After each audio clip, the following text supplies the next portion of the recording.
Home. 4 letters that are supposed to mean everything: safety, comfort, a place to shut out the world. I used to believe my little apartment was my sanctuary, my private island. But some locks don't keep things out. Sometimes the real terror is already inside, hiding in the quiet corners you never notice. This isn't a story about a haunted mansion. It's about a normal apartment, on a normal street, in a town you'd never look at twice. That's what makes it worse. The horror crept in quietly. Shadows in the corner, misplaced keys, the feeling of being watched when I was alone. I'm a rational person. I blamed old plumbing, drafty windows, the building settling. But what do you do when the explanations run out and all that's left is a cold, creeping dread? You start to question your own mind. The illusion of safety is fragile. We check the locks, close the curtains, and pretend we're secure. But my experience taught me that the walls of your home can't protect you from everything. Sometimes they just trap you inside with whatever's already there, and you don't realize it until it's far too late. It was a Tuesday. Laundry night, just another boring evening. I was on the couch, laptop open, TV murmuring in the background. The apartment was silent, peaceful. But that night the silence felt heavy, like it was waiting for something. Then I heard it. "Honey, are you home?" My mother's voice clear as day coming from my bedroom. For a second I almost called back until I remembered my mother lived 500 miles away. I froze. The TV's laughter sounded hollow, unreal. I strained to hear anything else. A footstep, a cough, but there was nothing. Just the echo of that impossible voice. I checked the TV. No such line. It wasn't a dream. Fear crashed over me. Something was pretending to be someone I loved, luring me in. I closed my laptop, eyes locked on the dark hallway. My safe apartment had become hostile territory. I was no longer alone. The silence that followed was worse than the voice itself. I stayed frozen on the couch, heart pounding. I thought about calling the police, but what would I say? I heard my mom's voice, but she's not here. Then I heard it, a soft shuffle from the hallway. Footsteps, light, hesitant, like someone trying not to be heard. The sound moved from my bedroom toward the living room. I slid off the couch, crouching behind it. I was an intruder in my own home, paralyzed by terror and curiosity. The footsteps stopped at the edge of the hallway, just out of sight. Silence, thick with anticipation. I could feel a presence watching me. Minutes stretched. I was locked in a standoff with something unseen. Then the shuffling retreated, back down the hallway, fading away. I stayed hidden, too scared to move. The fear lingered, a cold spot in the air. That night I slept on the couch with every light on. It didn't help. The voice and footsteps weren't the beginning, but they made it impossible to deny something was wrong. Looking back, the signs had been there. Open cabinets, books rearranged, little things out of place. I started taking photos before leaving for work, just to prove I wasn't losing my mind. But things kept moving. One night I turned around and found a dinner plate perfectly centered on the kitchen floor. No sound, no crash, just there. My heart hammered. This was different. An action, not an accident. It felt like a message, a taunt. These small events poisoned my sense of security. My home felt invaded, like I had an invisible roommate who liked to play games. I double-checked locks, jumped at every creak, and dreaded coming home. The comfort was gone, replaced by constant unease. I was living on edge, waiting for something worse, and I knew it was coming. Weeks of escalating weirdness left me isolated. I hadn't told anyone. It sounded crazy. I needed a reality check, so I invited my friend Mark over to watch a game. For a while things felt normal. The presence seemed to retreat. Mark went to the bathroom. When he returned, he looked pale. "Did you hear that?" he asked, whispering right outside the door. "I thought it was you." I hadn't moved from the couch. Mark saw my face and knew I wasn't joking. "Your apartment feels off," he said. I finally told him everything. The voice, the footsteps, the moving objects. As I spoke, his skepticism faded to concern. He believed me. He'd heard it too. The relief was real, but so was the terror. It meant I wasn't crazy. Something was truly in my apartment. The night with Mark was the turning point. I knew I had to leave. I started packing the next day, desperate to get out. On my last night, I sat on the floor eating pizza in the empty living room. The place was eerily quiet, as if it knew I was leaving. After dinner, I took the box to the kitchen, and saw it. A tall, thin figure made of shifting shadows stood where the plate had been. No face, no eyes, but I felt it looking at me. It raised a shadowy arm and pointed at me. A guttural static filled the room, vibrating through my bones, growing louder and louder. Terror broke my paralysis. I ran, leaving everything behind. Mark went back with movers. He said the apartment was dead silent, colder than it should be. I live in a new city now, but I never feel safe. Sometimes in the dead of night I still hear that whispering static, and I know some doors, once opened, never truly close.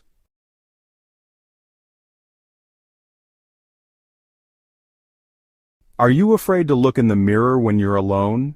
Because I was, until the day the mirror looked back. The old mirror at the bottom of our stairs twisted my reflection into something almost unrecognizable, my eyes darker, my smile wrong. The hallway behind me stretched and shadowy. I tried not to look, but that day, the house was too quiet. I couldn't help myself. My reflection stared back, a pale, scared boy. The staircase behind me looked like a black hole. I shivered, telling myself it was just a mirror, but the feeling wouldn't go away. My parents were out, my sister was gone, and I was alone. Usually I liked it. TV, cookies, freedom. But today the silence was a heavy blanket. Even the clock's tick-tock felt slow and tired. I turned on cartoons, but the happy sounds were swallowed by the quiet. The room felt huge, shadows stretching in the corners. I kept glancing at the dark staircase, feeling watched. The cartoon's slapstick couldn't make me laugh. My heart thumped louder than anything else. I thought about calling Mom, but what would I say? I'm scared of the quiet. She'd tell me not to be silly. So I just sat, hugging my knees as the sun set and the light turned orange. This was the worst time, when the world outside got quiet and the shadows inside got brave. Every creak made me jump. Was it just the house settling or something else? I closed my eyes and wished for the sound of my parents' car. I wished for Sarah to come home, for any noise at all. The silence grew heavier. I waited, and then I heard it. And a voice called my name from upstairs, soft, then louder. It was Sarah's voice, exactly how she always said Leo. Relief washed over me. She must be home early. I shouted, "I'm down here!" and waited for her answer. Nothing, just silence. My smile faded. Why didn't she answer? "Sarah?" I called, my voice trembling. The silence felt colder, heavier. Then I remembered. Sarah was at her friend's house across town. She couldn't be home. So who was upstairs using my sister's voice? The fear returned, sharper than before. Someone was in the house with me. Someone who knew my name. I backed away from the hall, eyes fixed on the dark staircase. The voice had come from up there. I stood frozen, buzzing with fear. I wanted to run, to hide, but I couldn't move. I could only listen, waiting for the voice again. The silence pressed in. I knew I wasn't alone. My legs moved on their own, carrying me toward the stairs. Every instinct screamed to run, but I walked into the hall, past the mirror, and stopped at the bottom step. I didn't look at my reflection. I didn't want to see my terror. My eyes locked on the darkness at the top. "Who's there?" I whispered, barely a sound. No answer, just my heart pounding. I gripped the banister and climbed, each step creaking in the silence. The air grew colder, damper, smelling of wet earth. My breathing was shallow, my head dizzy. Why was I going up? I had to know. I reached the landing, surrounded by deeper darkness. All the bedroom doors were closed. Only a faint glow from below lit the hall, making the shadows longer. I peered into the dark, holding my breath. That's when I saw it. A shape at the far end of the hall. Not a person, a shadow. It was tall, thin, and impossibly dark. It stood in front of my parents' door, watching me. I froze, unable to scream or move. The shadow was still, but the air shimmered coldly around it. I stared, trapped by its gaze. The shadow man was darker than the darkness, tall enough to touch the ceiling, faceless and still.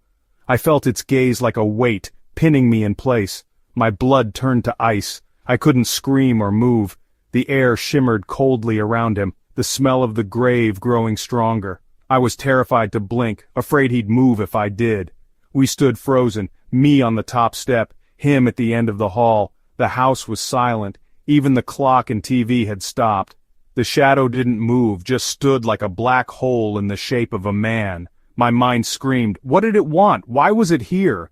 Then slowly it began to stretch, taller, thinner, its head bending at an unnatural angle. It was wrong, terrifying. I finally gasped, the sound echoing like a gunshot. The shadow stopped stretching, twisted and watching me. I couldn't look away. My heart pounded in my ears. I wanted to run, but my legs wouldn't obey. The silence was absolute. The shadow man waited. I was trapped at the top of the stairs. I knew I had to get out, but I couldn't move. Not yet. Suddenly the phone rang downstairs, loud, shrill, shattering the silence. I jumped, breaking the spell, and stumbled back, never taking my eyes off the shadow. The phone kept ringing, an anchor to the real world. Maybe it was Mom. Maybe I could escape. I turned and ran down the stairs, feeling the shadow's gaze on my back. I grabbed the phone, hands shaking. "Hello?" I gasped. Silence. Just static. "Hello?"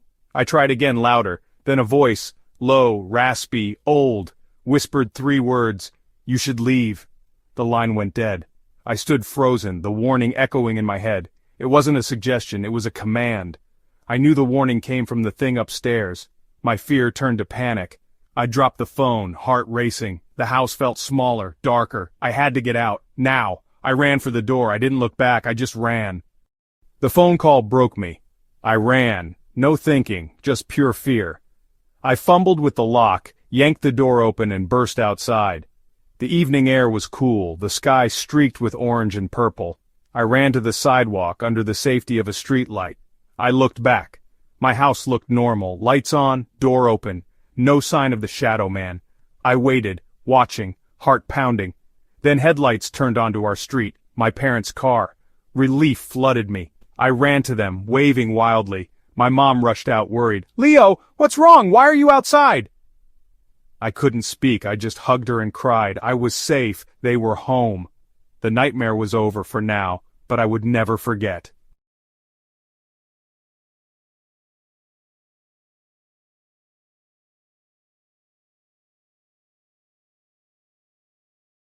I think I messed up. It started with a knock, just one, but it echoed through the house, sharp and unexpected, slicing through the quiet like a warning. Not a normal knock, soft, muffled, like someone knocking with a gloved hand. My heart pounded, thumping so loudly I wondered if they could hear it through the door. Then a voice, calm, almost gentle. "Are you ready? Are you ready to go to heaven?" I froze, every muscle tensed, unable to move or even breathe. The remote slipped from my hand, clattering to the floor, the sound impossibly loud in the silence. That was the moment everything changed. It all started on a night that felt like any other.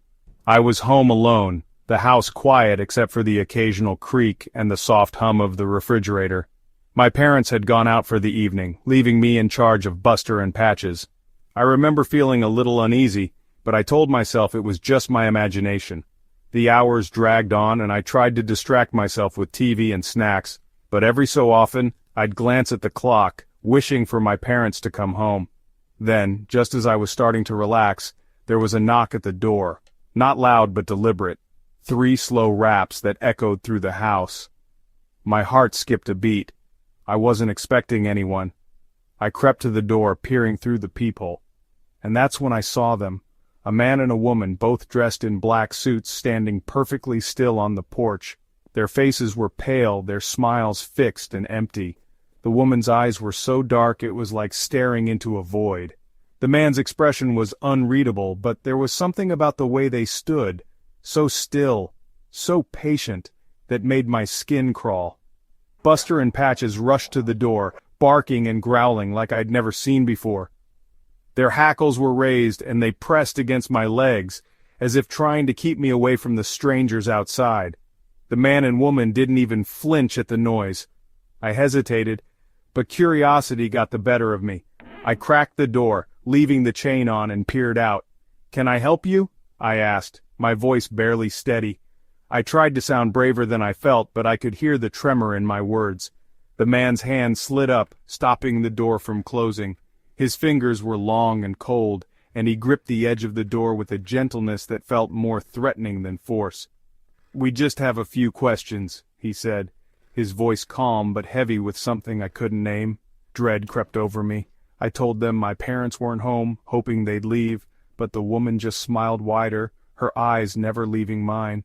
I felt exposed, like they could see right through me, and I realized how alone I truly was. The woman leaned closer, a strange perfume drifting in, sweet but with a rotten edge that made my stomach twist. Her voice was soft, almost a whisper. "Don't be afraid, we're here for you." I tightened my grip on the chain, desperate for any sense of control. My knuckles turned white, and the chain rattled softly in my hand.